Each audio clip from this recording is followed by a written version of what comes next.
Bab 1 sudah kita bahas, saudara. Sehingga pada kesempatan ini kita akan bahas tentang bab 2, ya, atau pokok bahasan kedua.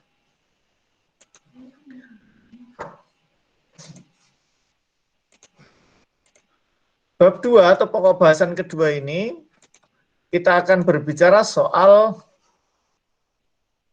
masih melanjutkan di KUHP kita, sehingga saudara, saya cek, saudara apakah sekarang membawa KUHP semua? Tolong ditunjukkan di layar. Ya. Di layar, oke. KUHP, oke.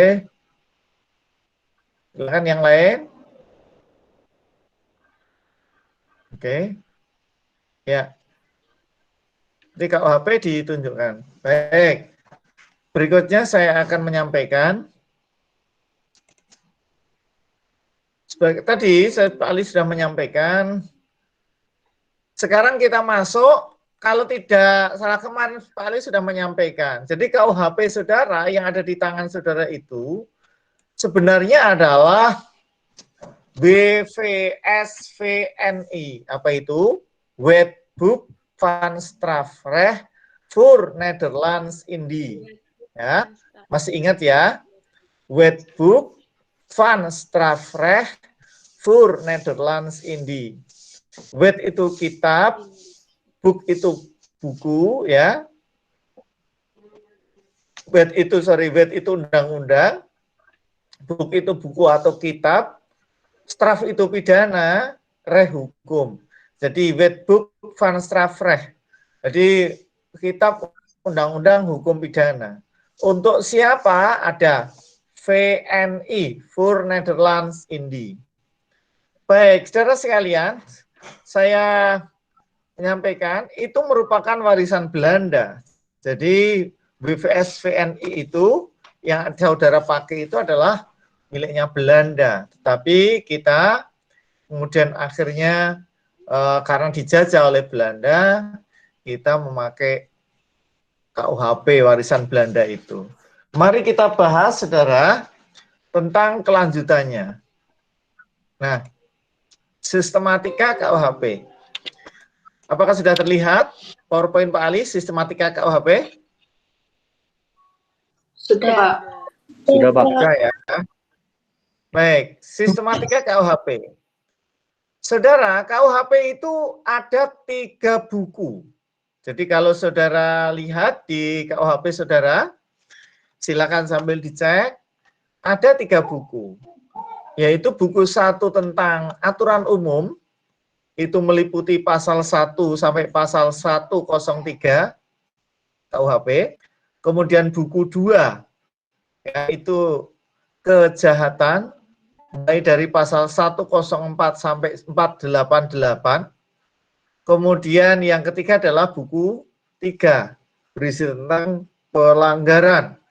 Itu 489 sampai 569. Nah, silakan saudara dicek. Jadi kalau KUHP-nya kok hanya cuma hanya 1 buku, berarti keliru. Berarti itu bajakan, ya. Jadi saudara dicek buku 1, buku 2, buku 3. Nah, buku 1, 2, 3 itu terbagi menjadi 2 kelompok besar, ya, yang disebut dengan bagian umum dan bagian khusus. Bagian umum itu adalah buku 1, sedangkan bagian khusus adalah buku 2 dan buku 3. Jadi saudara, buku 1 itu disebut bagian umum KUHP, sedangkan buku 2 dan buku 3 disebut bagian khusus KUHP. Jadi KUHP yang terdiri atas pasal 1 sampai pasal 569 itu isinya terbagi dalam 3 buku. Buku 1 tentang aturan umum, buku 2 tentang kejahatan, buku 3 tentang pelanggaran. Nah, buku 1, 2, 3 itu terbagi menjadi 2 kategori besar yang disebut dengan bagian umum itu buku 1, sedangkan bagian khusus itu buku 2 dan buku 3. Bisa dipahami, saudara? Bisa diikuti ya, saudara ya?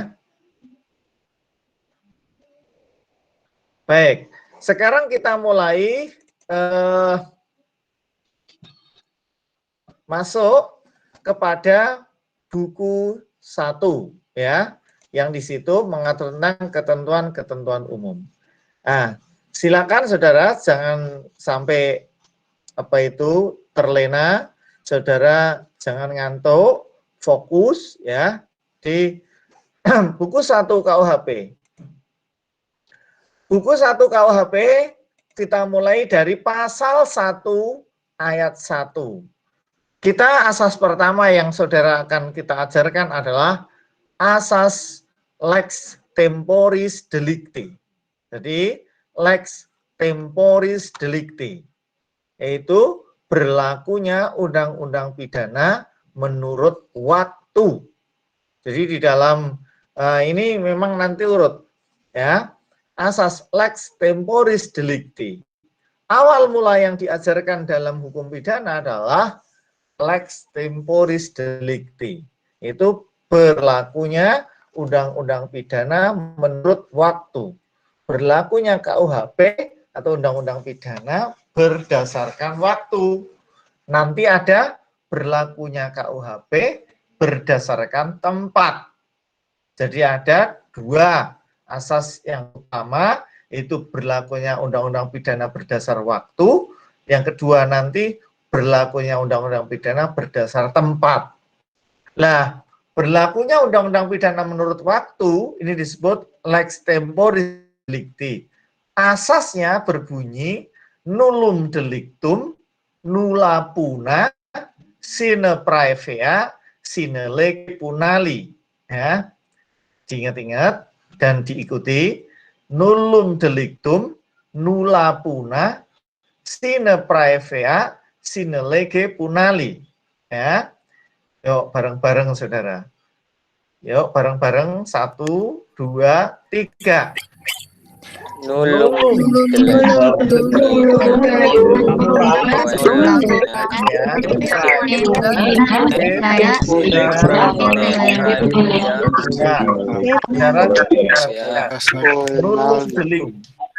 nulla puna, jangan poena, puna ya. Nulla puna sine praevea sine lege punali. Biasa saja begitu ya. Nullum delictum nulla puna sine praevea sine lege punali, atau lebih disingkat dengan istilah nulla puna sine lege. Jadi nulla puna sine lege. Ini nullum delictum nulla puna sine praevea sine lege punali. Nah, nullum delictum nulla puna sine praevea lege punali itu, saudara, itu disebut asas legalitas. Ya, itu disebut asas legalitas. Ya, jadi disebut asas legalitas. Nah, saudara sekalian, asas legalitas ini di dalam hukum pidana material ini harus saudara bedakan dengan asas legalitas dalam hukum formil. Kemarin Pak Ali sudah sampaikan di dalam ilmu hukum pidana itu ada dibagi juga, ada yang bagi hukum pidana material dan hukum pidana formil. Siapa ini? Ya, tolong di ya. Jadi ada yang mengatakan, jadi membagi ya. Calvin itu tolong sudah perhatikan malah naik langsung. Ya. Jadi hampir kan.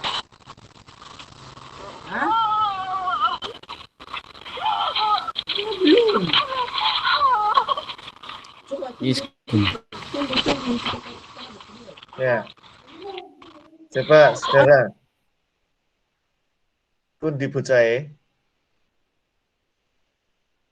Ya, jadi Tolong saudara dihidupkan. Kalau yang tidak dihidupkan, maka saya akan keluarkan dari rapat ini. Kalau on kamera enggak bisa, ya, kalau tidak ada halangan, kok tidak meng-on kamera, Pak Ali anggap tidak masuk, ya.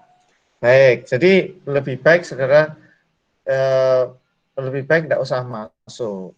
Nah, saudara, jadi saya tadi sudah menyampaikan bahwa asas legalitas itu nullum delictum nulla puna sine praevia sine lege punali itu disebut asas legalitas. Nah, di dalam hukum pidana itu ada hukum pidana formil, ada hukum pidana material. Nah, asas legalitas yang berbunyi nullum delictum nulla puna sine praevia lege punali kita itu adalah asas legalitas dalam makna hukum material, ya, hukum material. Nah, itu saudara harus bedakan dengan asas legalitas dalam arti formil atau dalam hukum formil. Nah, dalam arti material, ya, dalam hukum material, asas legalitas itu apa artinya? Nullum delictum tadi itu artinya apa, Pak? Artinya adalah, dicatat, tiada suatu perbuatan, ya, tiada suatu perbuatan dapat dikenakan pidana, ya, dapat dikenai pidana, kecuali atas dasar kekuatan, kecuali atas dasar kekuatan peraturan perundang-undangan, peraturan perundang-undangan yang telah ada terlebih dahulu, yang telah ada terlebih dahulu sebelum perbuatan itu dilakukan, ya, sebelum perbuatan itu dilakukan. Jadi artinya bahwa yang disebut dengan hukum asas legalitas di sini nullum delictum nulla puna itu adalah, jadi suatu perbuatan itu tidak akan dianggap sebagai suatu tindak pidana atau perbuatan yang terlarang apabila, ya, apabila dia tidak ada rumusannya di dalam undang-undang. Paham ya? Dan undang-undang itu harus ada terlebih dahulu sebelum adanya perbuatan. Jadi lebih dulu mana? Perbuatannya apa undang-undangnya dulu? Ayo dijawab. Undang-undang, Lebih Pak. dulu mana? Undang-undangnya, Pak. Undang-undangnya apa perbuatannya? Undang-undang. Undang-undangnya, Pak. Undang-undangnya. Kalau perbuatannya lebih dulu ya berarti tidak tercover di dalam undang-undang. Betul ya? Jadi perbuatannya itu belakangan setelah ada aturan. Baik. Berikutnya, saudara. Nah, kalau dalam hukum pidana formil, asas legalitas itu apa, Pak? Nah, bunyinya begini. Jaksa, ditulis ya, jaksa wajib melakukan penuntutan apabila telah terjadi tindak pidana. Ya, jadi itu yang dimaksud asas legalitas dalam hukum formil. Ya, diingat-ingat, dalam hukum pidana formil. Karena nanti ada lagi yang disebut dengan asas legalitas formil, itu ada lagi. Ada asas legalitas formil, ada asas legalitas material. Ya. Oke. Ya, oke. Jadi, saudara sekalian, ada dua pengertian asas legalitas ya. Asas legalitas dalam hukum pidana material yang bunyinya adalah nullum delictum nulla puna sine praevia lege punali, atau yang kita terjemahkan menjadi tiada suatu perbuatan dapat dikenai pidana kecuali atas dasar kekuatan peraturan perundang-undangan yang telah ada terlebih dahulu sebelum perbuatan itu dilakukan. Sedangkan asas legalitas dalam hukum pidana formil atau hukum acara adalah jaksa wajib menuntut atau melakukan penuntutan apabila telah terjadi tindak pidana. Bisa diikuti, saudara? Bisa diikuti? Bisa dibedakan? Ada pertanyaan? Loh, kok tidak ada yang... Apa pada tidur semua? Bisa, Pak. Jadi, Bisa, Pak. Bisa. Pak Ali jelaskan, ada dua pengertian dalam asas legalitas. Lah yang kita pakai di sini itu asas legalitas dalam arti hukum pidana material, karena yang ada di KUHP. Yang ada di KUHP itu hukum pidana formil. Baik, saudara. Nah, berikutnya, asas legalitas yang tadi Pak Ali sebutkan itu, asas legalitas tadi, itu di mana dirumuskan? Dirumuskan di dalam pasal 1 ayat 1 KUHP. Silakan dilihat di KUHP-nya masing-masing. Ayo, dilihat, dibuka semuanya, tidak terkecuali. Jadi di dalam KUHP pasal 1 ayat 1 berbunyi begini. Tiada suatu perbuatan dapat dipidana kecuali atas kekuatan peraturan perundang-undangan pidana yang telah ada sebelum perbuatan itu dilakukan. Paham ya? Jadi ini bunyi dari pasal 1 ayat 1. Inilah yang disebut dengan asas legalitas. Jadi asas legalitas berbunyi tiada suatu perbuatan dapat dipidana kecuali atas kekuatan aturan pidana dalam perundang-undangan yang telah ada sebelum perbuatan dilakukan.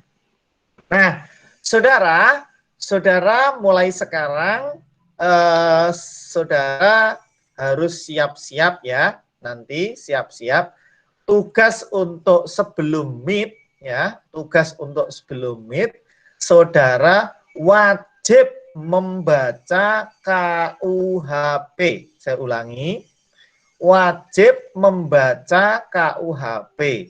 Terus direkam, ya, direkam, dikirimkan ke Komting masing-masing.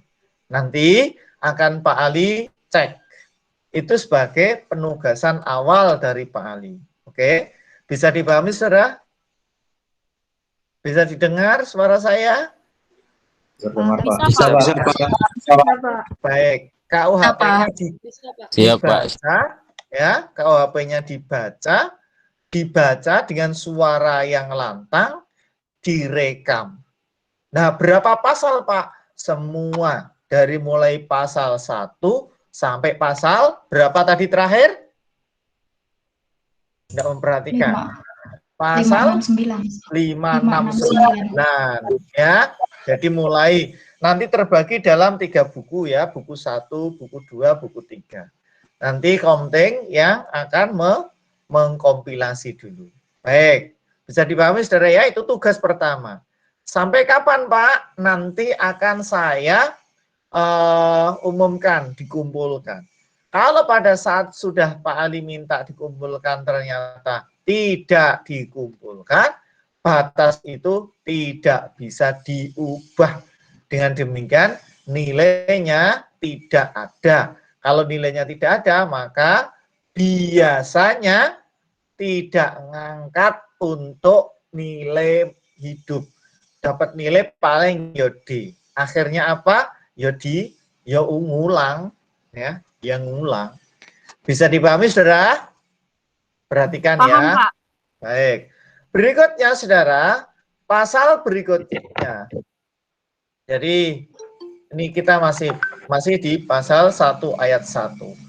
Asas legalitas pasal 1 ayat 1 KUHP itu yang berbunyi tiada suatu perbuatan dapat dipidana kecuali atas kekuatan aturan pidana dalam perundang-undangan yang telah ada sebelum perbuatan dilakukan itu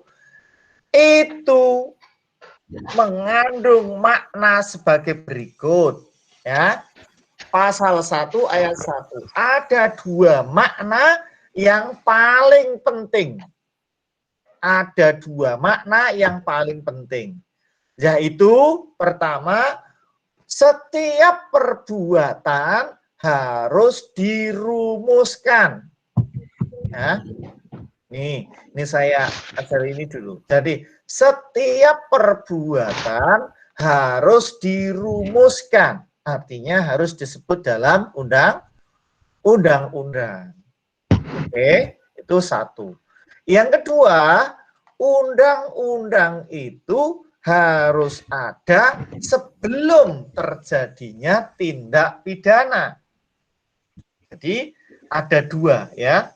Tolong ditulis ini. Jadi biar saudara itu tidak hanya sekedar memperhatikan cuma lihat Pak Ali saja, tapi saudara harus paham, harus menulis.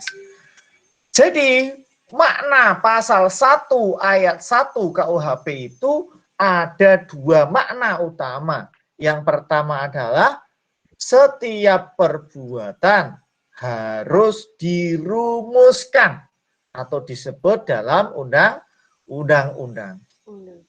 Yang kedua, undang-undang yang ada itu harus ada sebelum terjadinya tindak pidana.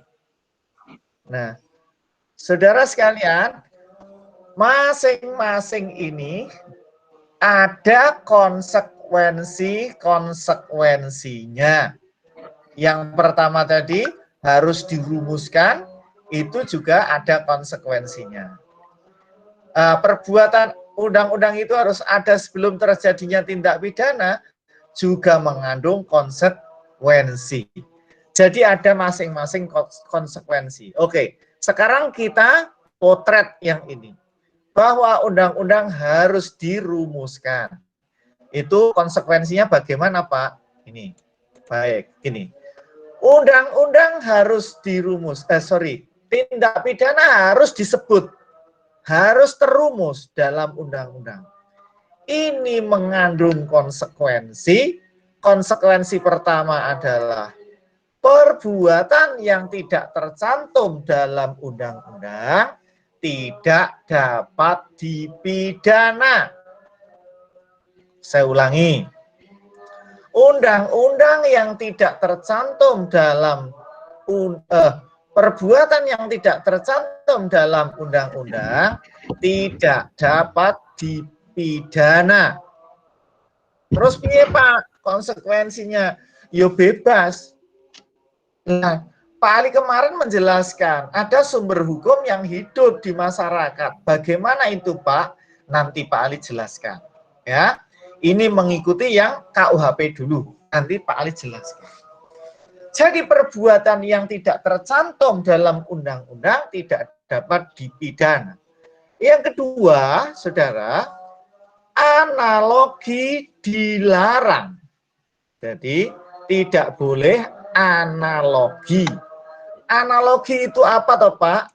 Analogi adalah menyamakan, ya, mengkiaskan suatu perbuatan, ya, yang tidak ada aturan tertulis dalam undang-undang, ya, tidak ada aturan tertulis dalam undang-undang, disamakan dengan perbuatan tertentu yang ada aturannya di dalam undang-undang. Ayo dipahami. Ini kok kuliah kok ono sing ning mobil, Dian Novianti itu. Pak. Iya, Pak, saya di Kejati ambil surat keterangan PKL, Pak. Oh, nih. Jadi, saudara, apa-apa yang tidak tertulis perbuatan yang tidak tertulis, maka tidak boleh dipidana. Kan gitu tadi ya. Nah, sekarang kita akan bahas tentang konsekuensi tadi. Perbuatan yang tidak tercantum dalam undang-undang tidak dipidana. Yang kedua, tidak boleh analogi. Lah, analogi itu apa? Analogi itu menyamakan suatu perbuatan yang tidak ada aturan tertulisnya untuk disamakan dengan perbuatan yang ada tertulisnya. Misalnya apa? Misalnya, Pak, orang melakukan perzinahan, ya, perzinahan. Di dalam KUHP, Pak, perzinahan itu hanya ada begini. Buka pasal 284, silahkan semuanya. Ya. 284 KUHP. Salah satu membaca. Salah satu sukarelawan membaca. Silahkan. Pasal 284 kan ya, Pak? Ya. Yuk. Diancam dengan pidana penjara paling lama 9 bulan. Ke-1A, seorang pria telah nikah yang melakukan zina padahal diketahui bahwa pasal 27 BW berlaku baginya. B. Seorang wanita telah nikah yang melakukan zina. Ke-2A, seorang pria yang turut serta melakukan perbuatan itu padahal diketahui bahwa yang turut bersalah telah nikah. B. Seorang wanita tidak nikah yang turut serta melakukan perbuatan itu padahal diketahui olehnya bahwa yang turut bersalah telah nikah dan pasal 27 BW berlaku baginya. Baik. Dua. Oke, sudah itu dulu. Baik. Saudara, yang ada di aturan itu adalah disebut perzinahan adalah ketika ada dua orang, laki-laki perempuan, melakukan hubungan setubuh tanpa tali ikatan perkawinan. Sementara salah satu dari keduanya atau kedua-duanya telah terikat tali perkawinan. Misalnya, A sudah nikah, sudah punya istri. Ternyata berbuat serong, berzina dengan B. Ya, B ini meskipun masih sendiri, ini baru disebut perzinahan. Atau A sudah punya suami, B sudah punya istri, melakukan hubungan selingkuh. Kayak begini yang disebut dengan perzinahan. Nah, kalau misalnya begini, Pak, A tidak bersuami, masih lajang, B tidak beristri, terus melakukan hubungan badan, itu masuk kategori perzinahan atau tidak, Pak? Nah, kalau kita tadi mengikuti analogi, itu ya, analogi, kemudian ini disamakan, diartikan sama dengan yang ada di pasal 284. Oke? Paham?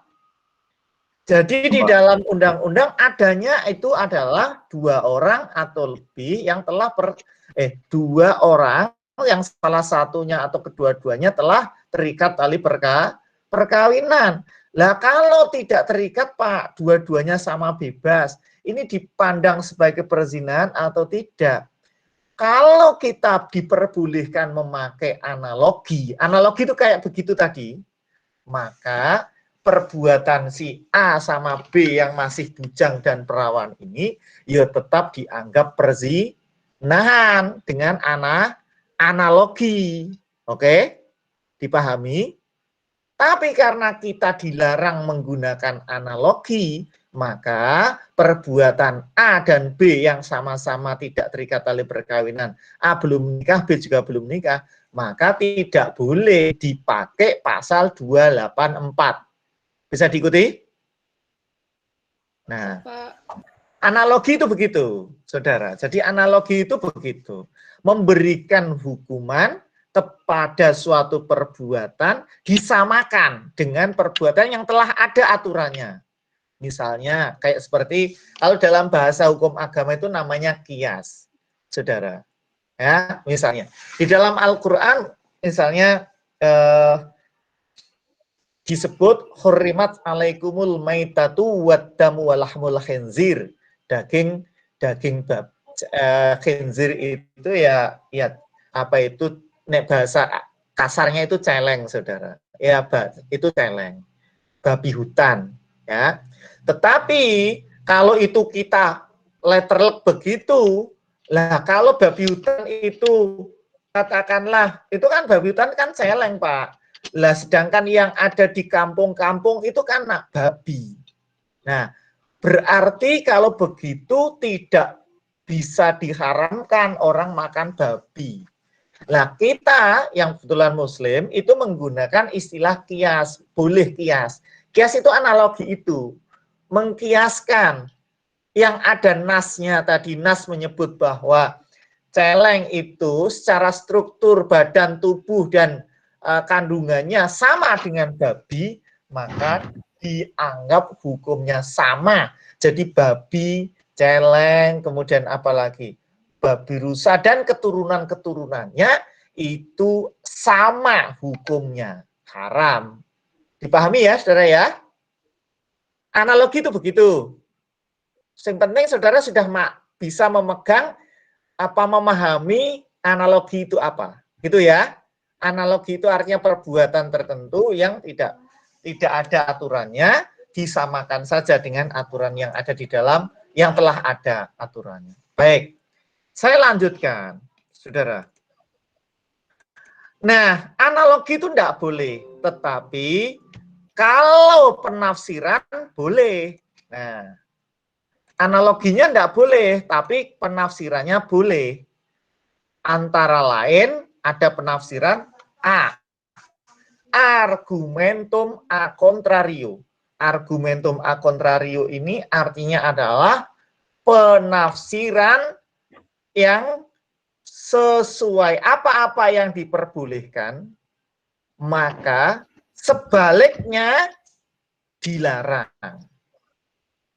Apa-apa yang dilarang, maka perbuatan sebaliknya diperbolehkan. Paham? Sebaliknya ini. Misalnya, perbuatan yang dilarang, misalnya barang siapa mengambil barang yang sebagian atau seluruhnya mengambil barang seluruhnya adalah kepunyaan orang lain, diancam karena pencurian. 362 itu pencurian.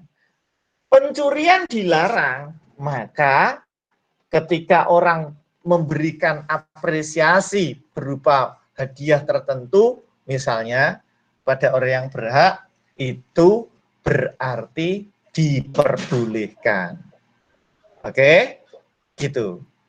Pembunuhan, barang siapa merampas nyawa orang lain, pasal 338, diancam karena pembunuhan dengan pidana penjara 15 tahun. Maka sebaliknya, artinya berkasih sayang, jangan sampai menyakiti pembunuhan, itu diperbolehkan. Oke? Dipahami, saudara ya?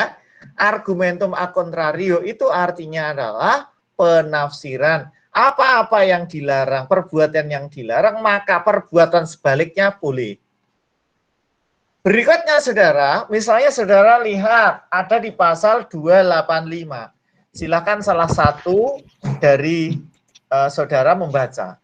Pasal 285 KUHP. Nah. Pasal 285, barang siapa dengan kekerasan atau ancaman kekerasan memaksa perempuan yang bukan istrinya bersetubuh dengan dia, dihukum karena memperkosa dengan hukuman penjara selama-lamanya 12 tahun. Baik, terima kasih Dian. Jadi saudara, kalau begitu, barang siapa memperkosa seorang wanita, toh ada di situ ya, ada kata-kata seorang wanita ya. Nah, itu jelas. Maka kalau sebaliknya sekarang diartikan, dengan demikian kalau memperkosa seorang pria, masuk kategori pasal itu atau enggak? Masuk apa enggak? Apakah bisa Enggak ya? apakah bisa dikenakan pasal 285 itu, Saudara? Enggak, Pak. Tidak, Pak. Tidak. Ya, jadi argumentum a contrario, sebaliknya. Kalau di situ dikatakan memaksa seorang wanita, maka yang akan dijatuhi pidana ya terhadap objeknya yang wanita. Kalau pemerkosaan terhadap seorang pria, tidak apa-apa. Maka saudara yang pria-pria itu ya tidak terlindungi itu, saudara. Ya, makanya hati-hati, jangan sampai pria-pria itu keluar sendirian malam-malam ya. Nah, nanti kalau ada rape, saudara tidak dilindungi, ya, paling tidak tanggung jawab. Nah, karena pasal 285 tidak bisa saudara pakai. Oke. Nah, memang dasarnya begitu. Berikutnya, saudara,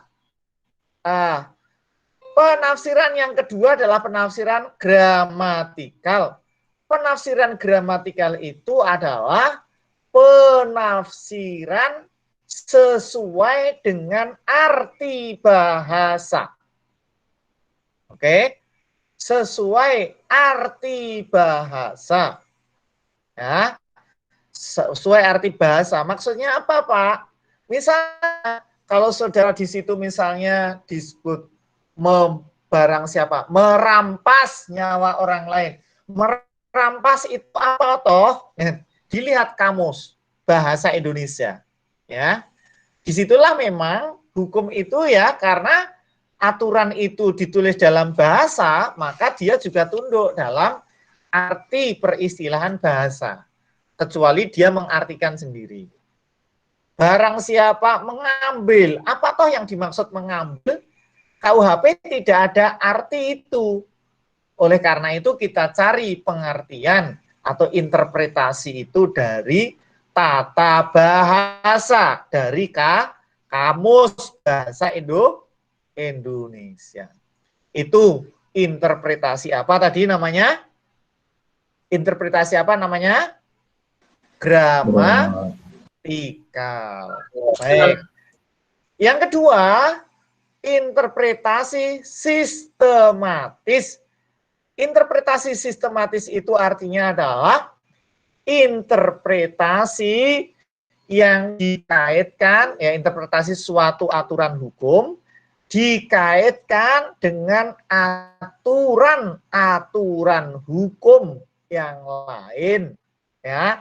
Jadi digandeng-gandeng. Misalnya sekarang di bawah umur. Nah, yang disebut dengan di bawah umur itu berapa toh?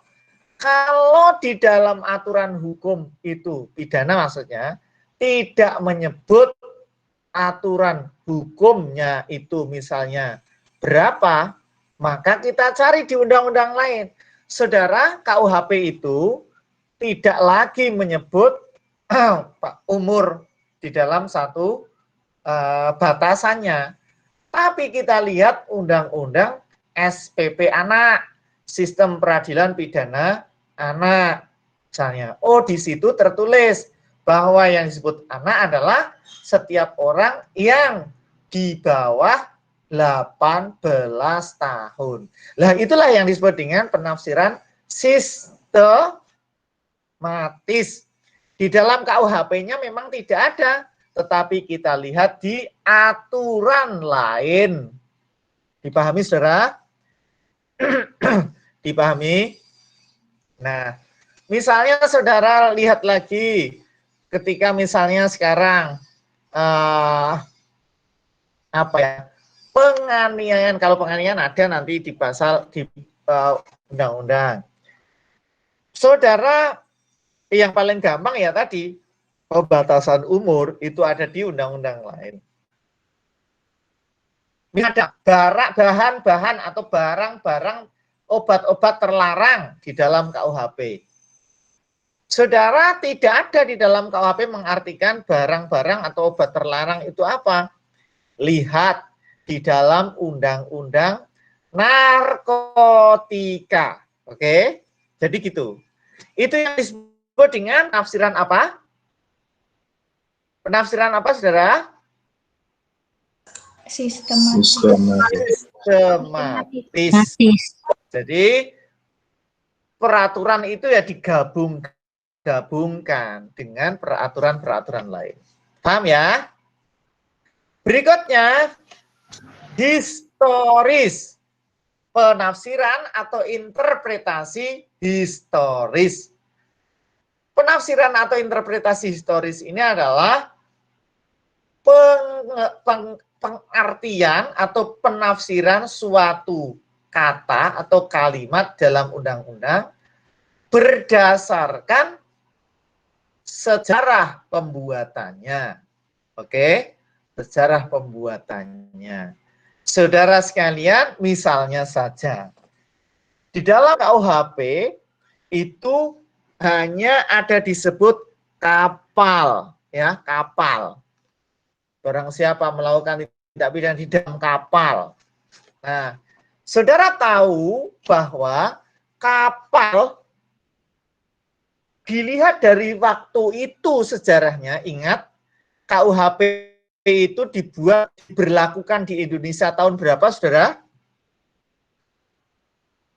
KUHP WVS-VNI itu diberlakukan di Indonesia tahun berapa? Ayo. Kemarin sudah Pak Ali ajarkan. Ayo. Kok enggak ditulis ya kemarin ya? 1958. Diberlakukan tahun kapan? Bukan yang 58, sebelumnya. 1915, Pak. 1915. Ya, dibawa ke Indonesia itu 1915, tapi mulai berlaku 1 Januari 1918. Ya, 18. Jadi, saudara, itu memang KUHP kita waktu itu, ya kapal kalau dimaknai zaman itu, saudara, adalah sebagai angkutan yang lintas batas wilayah. Memang satu-satunya kapal. Nah, sekarang berkembang ada yang namanya pesawat. Maka di dalam KUHP kita juga bisa nyebut juga kapal udara. Sehingga kapal itu ya bisa meliputi kapal yang bergerak di lautan, juga ada kapal udara yang bergerak di atas atau pesawat itu. Jadi dilihat dari sejarah begitu. Berikutnya, kalau kita maknai bahwa KUHP kita sejarahnya itu kan warisan Belanda. Ada di situ tertulis government. Itu artinya adalah gubernur itu ya penguasa di Indonesia. Nah, sekarang ya harus kita artikan presiden. Ya memang harus diartikan presiden. Oke, pemerintah maksudnya. Karena secara sejarah kalau kita artikan secara gubernur jenderal lagi ya tidak bisa, sudah tidak ada. Pahami, saudara? Paham? Sekarang, terakhir. Penafsiran yang terakhir adalah penafsiran otentik. Penafsiran otentik itu apa, Pak? Penafsiran otentik adalah penafsiran yang tertulis dalam KUHP atau dalam undang-undang yang bersangkutan. Ya, tolong sekarang mulai. Yang disebut dengan penafsiran otentik dalam KUHP itu ada di bab 9 buku 1. Silakan dibuka. Bab 9 buku 1. Samuel Patrick, ayo dilihat. Ya. Ya, Pak. Ya, silakan dilihat. Saya belum ada bukunya, Pak. Nah, sudah pertemuan 2 minggu, malah ini ketiga, kok belum punya, gitu kan? Oh, dikurangi nilainya. Ya, Iya, Pak. silakan yang lain. Dina Desvita. Ya, Pak. Sudah. Bunyinya apa? Bab 9. Bab 9 tentang arti beberapa istilah yang dipakai dalam kitab undang-undang. Ya. Ayo dibaca yang keras. Apa? Tentang apa? Kok putus-putus? Tentang Arti beberapa istilah yang dipakai dalam kitab undang-undang. baik.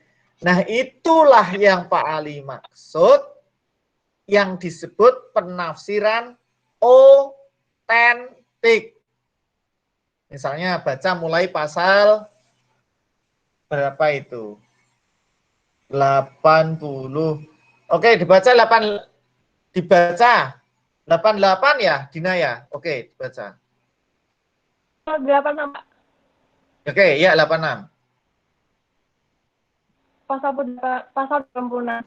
Apabila disebut kejahatan, baik arti kejahatan pada umumnya maupun dalam arti suatu kejahatan yang tertentu, maka di situ termasuk pembantuan percobaan melakukan kejahatan, kecuali jika dinyatakan sebaliknya oleh suatu aturan. Oke, jadi saudara, disitulah arti. Kalau disebut sebagai kejahatan, maka itu meliputi juga pembantuan, kan gitu. Ya, berikutnya nanti dibaca. Pada saat saudara membaca, yang dimaksud dengan hari adalah ada ya di situ. Yang dimaksud luka berat adalah, yang dimaksud dengan malam adalah, yang dimaksud gitu ya, itu ada ya. Nah, apa? Ketemu enggak? Ada Luka berat ada ya. Nah, itu saudara, itu yang dimaksud arti dari beberapa istilah. Jadi kalau yang itu berarti arti untuk ada di dalam KUHP saja. Ya, di KUHP saja.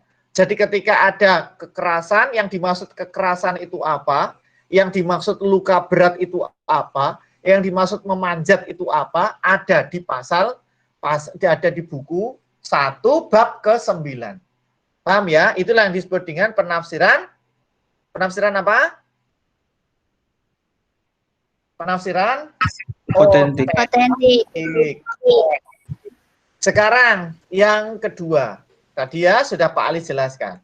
Ini konsekuensi dari bahwa perbuatan harus dirumuskan dalam undang-undang. Yaitu ada 2, yaitu 1, perbuatan yang tidak tercantum dalam undang-undang tidak dipidana. Yang kedua, larangan penggunaan analogi. Sekarang konsekuensi yang kedua. Konsekuensi bahwa undang-undang harus ada sebelum tindak pidana itu mengandung konsekuensi tidak boleh retroaktif. Apa itu retroaktif, saudara? Retroaktif adalah berlaku surut. Jadi undang-undang diberlakukan ke belakang. Itu tidak boleh. Oke. Misalnya bagaimana, Pak? Nah, nih.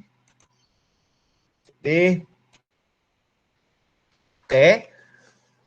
Tidak boleh retroaktif. Jadi, undang-undang diberlakukan ke belakang. Misalnya, kemarin ada perbuatan, tidak ada aturannya. Baru hari ini dibuatlah aturan. Ini namanya perbuatannya terlebih dahulu, undang-undangnya di belakang. Lah, undang-undangnya di belakang itu artinya undang-undang yang terbit belakangan tidak boleh diberlakukan untuk menjerat perbuatan yang kemarin. Itu yang disebut dengan retroaktif, itu begitu. Bisa dipahami? Bisa diikuti? Jadi retroaktif itu adalah undang-undangnya diberlakukan untuk perbuatan yang telah lampau. Paham ya? Jadi perbuatannya sudah ada kemarin, sudah terjadi. Nah, sekarang baru dibuat undang-undang. Misalnya, ada seorang tadi, misalnya orang melakukan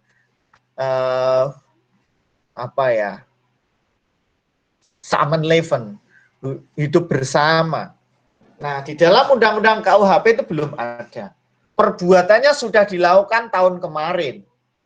Lalu sekarang ada undang-undang tentang pelarangan kumpul kebo misalnya. Terhadap perbuatan yang dulu, yang kemarin sudah terjadi, maka undang-undang tentang kumpul kebo ini tidak boleh diberlakukan ke belakang. Paham? Paham ya? Itu yang disebut dengan istilah tidak boleh berlaku Retroaktif. Ya, retroaktif. Lanjut, saudara. Nah, kenapa tidak boleh berlaku surut, Pak? Karena alasannya, satu, menjamin kebebasan individu dari kesewenang-wenangan penguasa. Jadi, penguasa tidak boleh sembarangan. Dumehane sekarang mungkin berbeda dengan penguasa. Oh, kemarin dia sudah melakukan tindak pidana, buat saja aturan baru sekarang, lalu dipakai untuk menjerat perbuatan itu. Itu tidak boleh. Jadi alasan kenapa tidak boleh retroaktif adalah karena menjamin kebebasan individu. Nah, terhadap ini Pak Ali disertasinya itu tentang ini. Nanti kalau sudah jadi buku silakan bisa dibaca. Yang kedua, saudara, kenapa tidak boleh retroaktif? Kenapa undang-undang itu harus dirumuskan terlebih dahulu? Itu agar memberikan paksaan psikis. Agar memberikan paksaan psikis.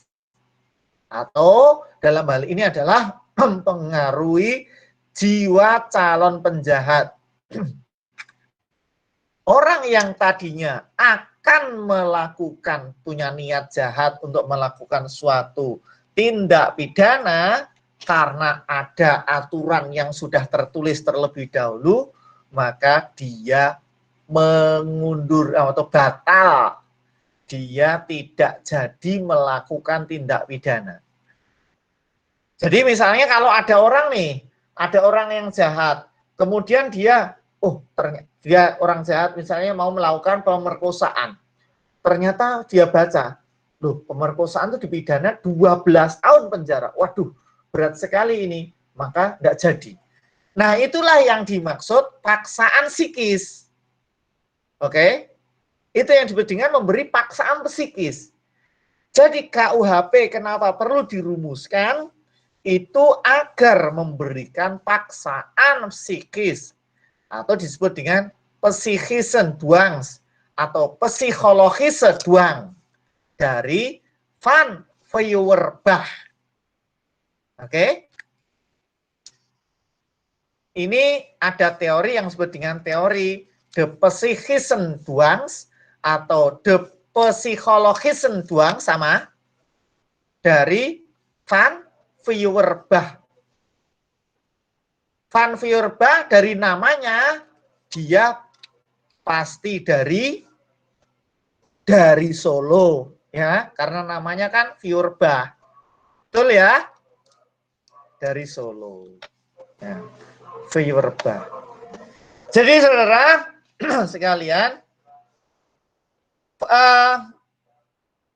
itu konsekuensi yang kedua. Jadi setiap perbuatan undang-undang itu harus ada sebelum tindak pidana dilakukan. Ini berarti tidak boleh retroaktif maknanya. Kalau tidak boleh retroaktif, kenapa tidak boleh retroaktif? Alasannya begini. Oke. Nah, saudara, larangan retroaktif. Ternyata akhir-akhir ini, saudara, retroaktif itu banyak diterobos dengan perundang-undangan yang baru. Ya. Jadi retroaktif sekarang meskipun tadi itu dilarang, tidak boleh berlaku surut, ternyata undang-undang di luar KUHP, ya, kalau kemarin saudara Pak Alif ajarkan ada dua sumber ya, pertama sumber utama dan sumber pelengkap. Sumber utama itu tertulis, ya, tertulis itu yang ada di dalam induk dan yang ada di luar KUHP. Nah, yang ada di dalam induk itu melarang retroaktif. Tetapi yang di luar induk, yang undang-undang di luar KUHP, yaitu undang-undang non-kodifikasi, itu justru banyak yang menerobos. Nah, terus akhirnya yang dipakai mana, Pak? Yang dipakai itu induknya, apa yang ada di undang-undang di luar induk, atau yang non-kodifikasi. Yang dipakai adalah undang-undang yang di luar induk atau yang khusus itu. Kenapa? Karena ada asas lex posterior derogat legi priori. Itu satu. Asas yang pertama. Jadi hukum yang lahir belakangan, hukum yang lahir lebih belakang mengesampingkan hukum yang lebih dulu. Ya.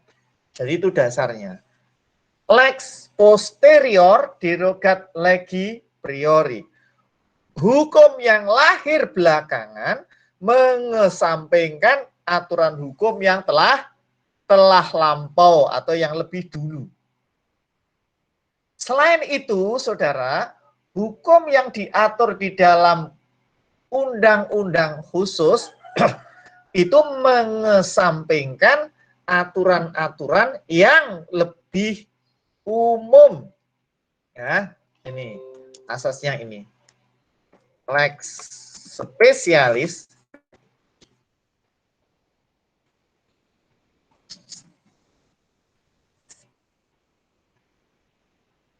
oke.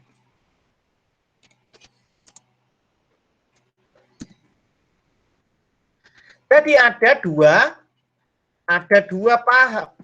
pegangan. Kalau yang mau pakai, Pak, yang dipakai yang mana? Yang berlaku adalah yang aturan yang lebih baru. Kalau itu asas lex posterior derogat legi priori. Tapi kalau kita pakai yang khusus tadi adalah lex spesialis derogat legi generali. Aturan yang khusus mengesampingkan aturan yang lebih umum. Ya. Jadi, saudara sekalian, aturan-aturan yang tidak terkodifikasi tadi yang lahir belakangan, yang menerobos retroaktif itu bisa dipakai asalkan tidak bertentangan dengan peraturan perundang-undangan yang lebih tinggi. Misalnya tidak bertentangan dengan Undang-Undang Dasar 1945. Terkait dengan pasal ini memang bahasanya secara banyak sekali. Jadi makanya di Pak Ali mengambil disertasi tentang itu. Ya, baik, ada banyak diskusinya tentang itu. Sementara saudara pahami ini dulu. Nah, Pak, jadi apakah retroaktif itu memang betul-betul dilarang? Ya, apakah memang betul-betul dilarang? Saudara, ternyata di dalam KUHP kita sekarang ke buku 2, ke ayat 2.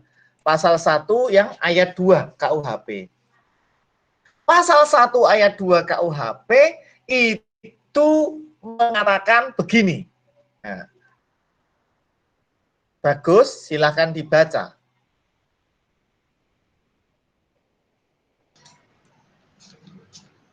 Pasal Bagus. 2 ayat, ya Pak.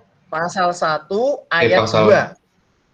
Pasal 1 ayat 2, jika sesudah perbuatan dilakukan ada perubahan dalam perundang-undangan, dipakai aturan yang paling ringan bagi terdakwa. Baik. Nah, ternyata saudara, Karena bunyi pasal 1 ayat 2 KUHP seperti itu, maka KUHP ternyata memungkinkan retroaktif. Memungkinkan retroaktif. Nah, karena apa? Karena bunyinya begini. Jika sesudah perbuatan dilakukan, ada perubahan dalam undang-undang, artinya perbuatannya lebih dulu, apa perubahannya yang lebih dulu? Silakan jawab. Lebih dulu aturan, lebih dulu perbuatannya, apa lebih dulu perubahan perundang-undangannya? Perbuatan, Pak. Perbuatan, Pak. Lebih dulu perbuatan. Jadi perbuatannya lebih dulu, baru ada perubahan undang-undang. Nah, di dalam pasal 1 ayat 2 KUHP berbunyi begini, nek perbuatan itu sudah dilakukan, setelah itu ada perubahan perundang-undangan, maka dipakai aturan yang paling ringan. Nah, nanti kita akan bahas. Dengan demikian, kalau yang lebih ringan ternyata itu aturan yang baru, berarti kan bisa berlaku surut kalau begitu. Ya toh? Nah, jadi saudara, nanti saya akan berikan. Gini. Kalau saudara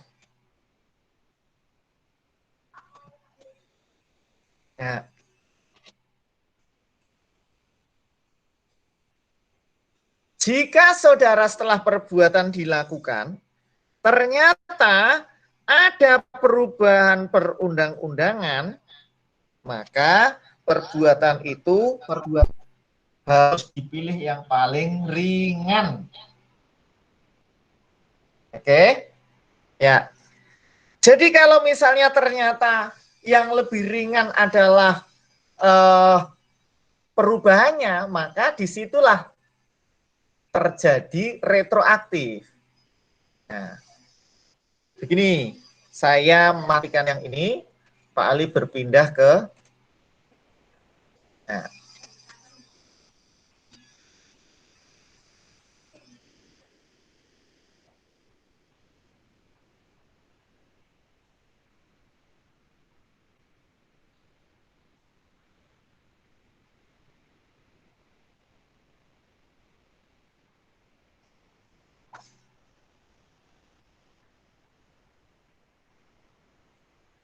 bisa dilihat layarnya Pak Ali?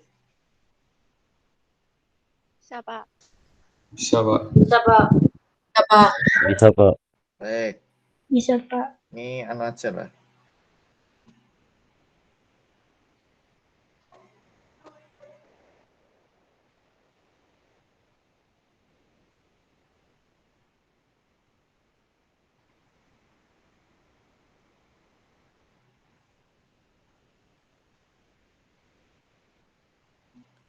Oke, silakan dilihat. Jadi begini, ada perbuatan. Karena ini sifatnya ada perubahan, maka sebenarnya ada KUHP dulu. Ada KUHP, ya. Oke, KUHP. Setelah itu, nah, di sini ada perubahan. Sorry, ada perbuatan. Ya, perbuatan X melakukan perbuatan. Ternyata di sisi lain pada saat masih berproses ada KUHP baru. Ada KUHP baru. Bisa diikuti? Ya. Bisa diikuti? Bisa, Pak. Bisa, Pak. Bisa, Pak. Kalau misalnya katakanlah inilah gitu saja pencurian. Pencurian.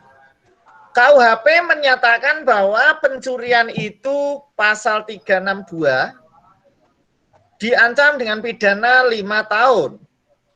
Terus kemudian di KUHP baru diancam dengan pidana 3 tahun.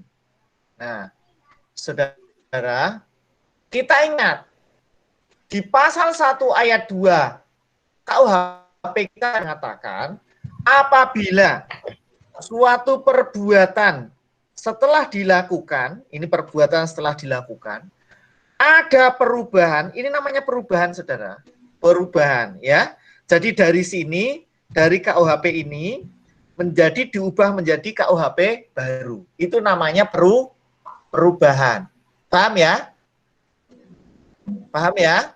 Iya. Maka Pak. dipakailah aturan yang paling ringan. Nah, ternyata yang ada ringan. Kita bandingkan KUHP-nya itu yang pertama itu 5 tahun, sekarang diubah menjadi 3 tahun. Maka yang lebih ringan itu yang baru apa yang lama? Baru apa lama? Nah, kalau yang baru ini yang dipilih, kalau baru ini yang dipilih, maka ini berarti dia, katakanlah perbuatannya itu tanggal 1 bulan 1 2001. Ini 1 bulan 1 bulan 5 itu 2001. Misalnya begitu. Nah, saudara, maka ini KUHP baru yang dibuat belakangan tadi diberlakukan untuk menjerat perbuatan yang terjadi tanggal 1 bulan 1 2001, inilah yang disebut dengan istilah retroaktif atau berlaku surut. Dipahami? Dipahami, saudara? Paham ya? Inilah yang disebut dengan istilah berlaku surut. Jadi kalau begitu, apakah dimungkinkan KUHP berlaku surut, saudara? Apakah dimungkinkan KUHP berlaku surut? Ayo jawab. Mungkin. Apakah dimungkinkan KUHP berlaku surut? Lah kok meneng apa ya? Mungkin, Pak. Mungkin, Pak. Mungkin. Ya. Dimungkinkan. Jadi mungkin karena ada ketentuan di pasal 1 ayat 2 KUHP. Ya. Dong ya, dipahami ya. Jadi saudara sekalian, KUHP itu bisa dimungkinkan berlaku surut asalkan ada 2 syarat ini. Ya. Asalkan ada 2 syarat ini.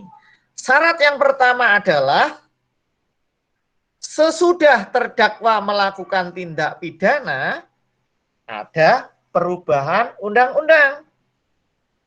Jadi setelah terdakwa melakukan suatu tindak pidana ada undang-undang yang merubah. Oke, itu syarat pertama. Jadi syarat pertamanya ini saudara harus pahami. Yang kedua, undang-undang baru itu harus lebih ringan dari sebelumnya. Jadi ada berapa syarat saudara? Ada 2 syarat. Sesudah terdakwa melakukan tindak pidana, ada perubahan undang-undang. Ya. Terus undang-undang yang baru ternyata lebih ringan. Ini baru boleh diberlakukan surut. Kalau 2 syarat ini terpenuhi, maka boleh retroaktif. Paham ya? Kalau tidak terpenuhi salah satunya saja, apalagi dua-duanya, maka tidak boleh berlaku surut. Paham ya? Bisa dipahami? Oke. Kita lanjut.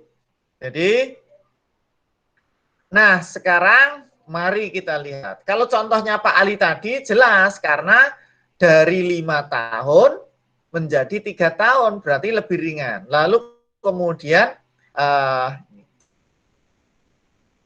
jadi saudara, sesudah terdakwa melakukan tindak pidana ada perubahan. Yang kedua, undang-undang yang baru itu harus lebih ringan. Nah sekarang, apa makna perubahan? Nah, saudara, ini tinggal 2 slide terakhir. Tolong perhatikan. Ya, 2 slide terakhir, tolong perhatikan. Saudara, apa arti dari perubahan? Perubahan undang-undang itu ada 3 arti atau 3 ajaran. Yaitu ajaran formil, ajaran material terbatas, dan ajaran material tidak terbatas. Ajaran formil itu maksudnya apa, Pak? Dikatakan ada perubahan undang-undang apabila teks dari undang-undang itu berubah. Jadi teksnya berubah.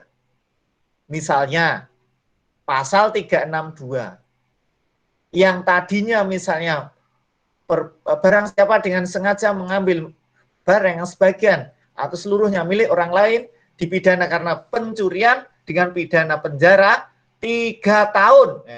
Itu ya. Yang tadinya kan 5 tahun. Itu berarti teksnya berubah. Teksnya berubah. Itu makna perubahan undang-undang menurut ajaran formil. Dipahami? Jadi teksnya harus berubah kalau menurut ajaran formil. Nah, misalnya dari pencurian yang tadinya dipidana menjadi tidak dipidana, itu teksnya berubah namanya. Sekarang yang kedua, ajaran material terbatas. Ada perubahan undang-undang apabila ada perubahan dalam keyakinan hakim. Jadi hakim melihat, oh ini hukumnya sudah berubah. Misalnya apa? Misalnya contoh, dulu ketika mengkritik negara itu kena yang namanya HC artikelen. HC artikelen. Tindakan kebencian, menebar kebencian kepada pemerintah.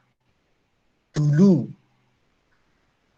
Tetapi sejak tahun 1998, keran demokrasi terbuka dan sudah ada undang-undang yang banyak menyatakan, terutama adalah putusan-putusan MK yang menyatakan bahwa pengkritik terhadap negara sepanjang tidak anarki itu tidak boleh dipidana, maka pengaturan pemidanaan terhadap orang-orang yang melakukan pengkritik terhadap negara tidak boleh dikenakan HC artikelen, penebaran kebencian terhadap pemerintah.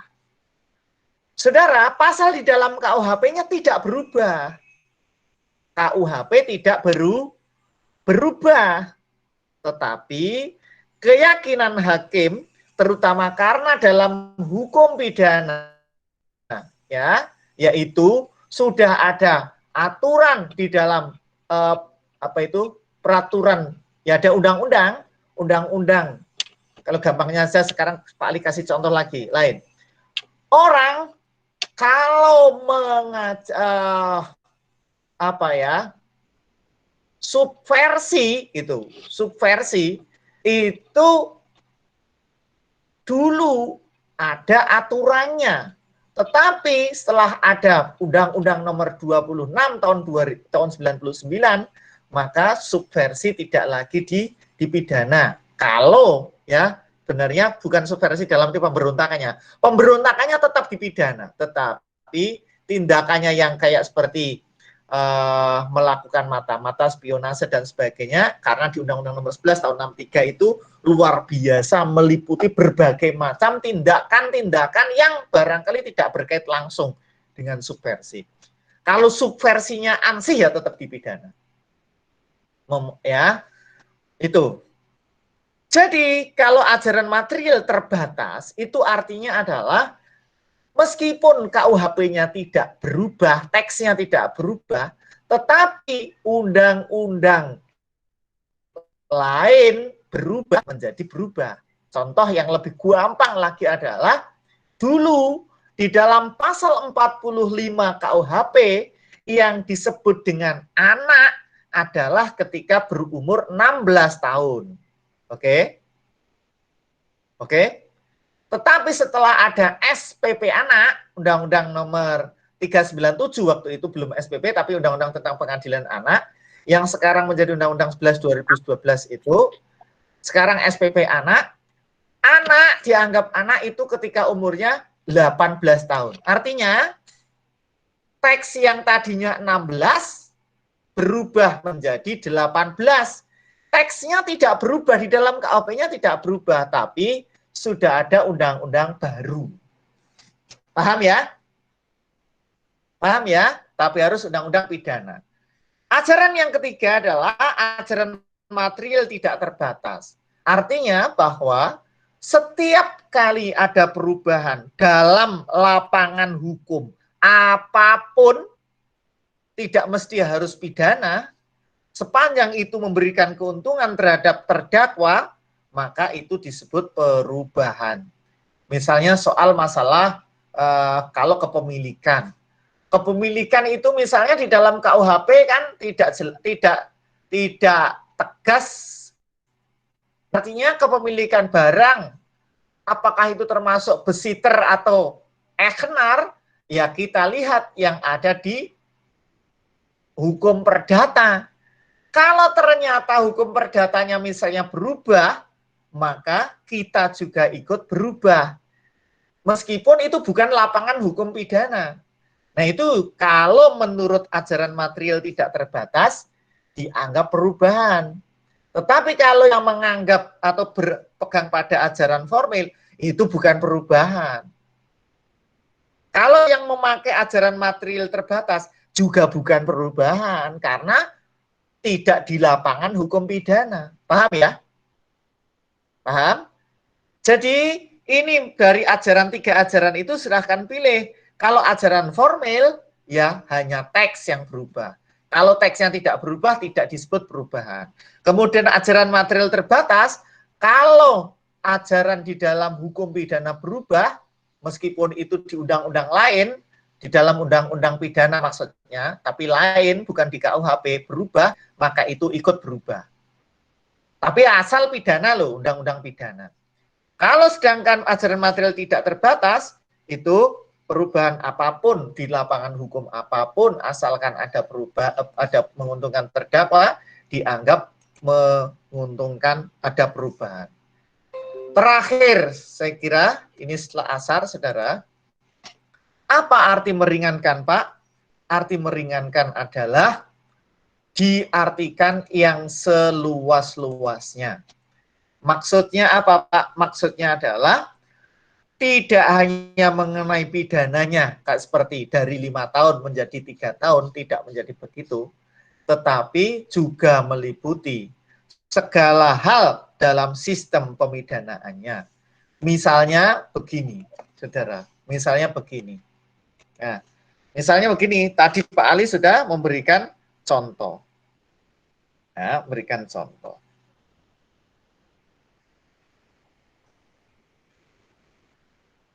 Nah, ini Pak Ali share lagi.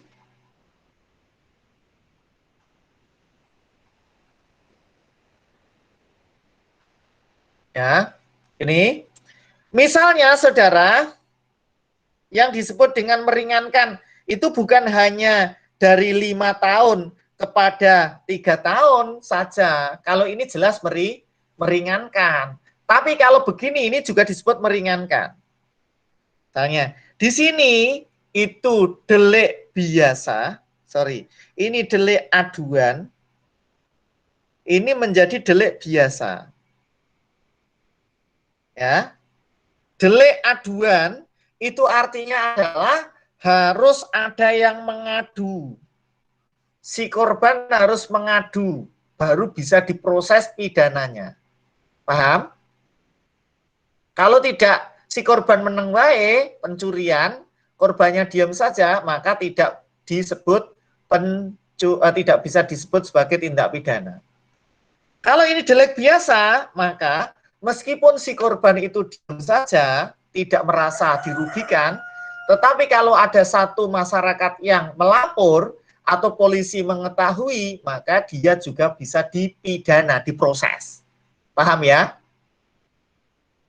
Jadi, terus kalau begini bagaimana Pak? 5 tahun tapi deliknya menjadi delik aduan, awalnya menjadi delik aduan, sedangkan ini 3 tahun tetapi menjadi delik biasa. Lebih ringan yang mana Pak? Lebih ringan yang 5 tahunkah atau yang 3 tahunkah? Silakan dijawab. Ada yang bisa?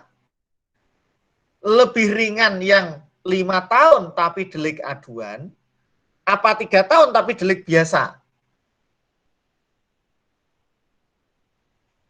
Saudara, begini cara memaknainya. Dianggap meringankan apabila dilihat dari fakta, realita. Nah, fakta, realita. Kalau ternyata di realitanya ada aduan, artinya si korban ternyata mengadukan, maka kan tetap diproses, ya toh? Karena diadukan, maka tetap diproses. Maka lebih ringan mana, saudara? Kalau tetap diproses loh, ya. Lebih ringan mana? Yang 5 tahun dan yang pidana yang lama apa yang baru? Loh, kok ora paham kabeh? Piye toh saudara itu? Ini loh. Ya.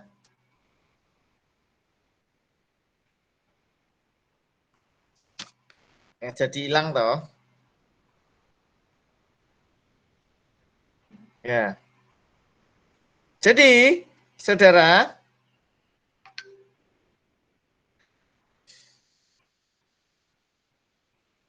saudara 5 tahun delik biasa, 5 tahun delik aduan dibanding dengan 3 tahun delik biasa, lebih berat mana? Lebih berat mana? Ya, ini. Kita lihat dalam realitanya, ternyata ada yang mengadukan. Kalau ada yang mengadukan begini, maka kan berarti tetap proses, ya. Berarti tetap proses. Kalau tetap proses, maka jelas yang lebih ringan adalah yang 3 tahun. Kalau tetap proses, karena ada yang mengadukan. Tapi kalau ternyata di realitanya ternyata tidak ada, ya, ternyata tidak ada aduan, ya, di dalam realitanya ternyata tidak ada yang mengadu, maka lebih ringan yang undang-undang lama apa yang baru?